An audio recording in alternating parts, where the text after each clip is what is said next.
Hello everyone, আজকে আমরা চলে গেছিলাম একটা বিয়ে বাড়িতে। আমরা রেডি হয়ে গাড়িতে উঠে গেছি। আমার ছেলেটা বেশ মজায় ছিল, অনেকদিন পর ঘুরতে বেরিয়েছে।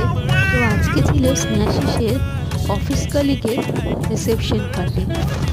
তো আমরা যাচ্ছি আন্দুলে, ওখানেই আছে প্রোগ্রামটা। তো আমরা দেখতে দেখতে ভেন্যুতে পৌঁছে গেছি। প্রথমেই বন্যজির দর্শন পেয়ে গেলাম। তো চলো বাকিটা তোমাদের ঘুরে দেখাই।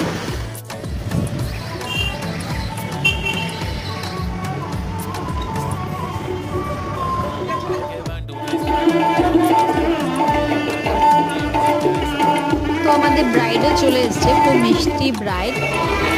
আমরা একটু তাড়াতাড়ি পৌঁছে গেছিলাম কারণ আমাদের ফিরতে হবে। এখানে ওদের ফটোশ্যুট চলছে। আমরা এদিকে একটু কাবাব খেয়ে নিলাম, আর এইদিকে বসেছে মকটেলের কাউন্টার।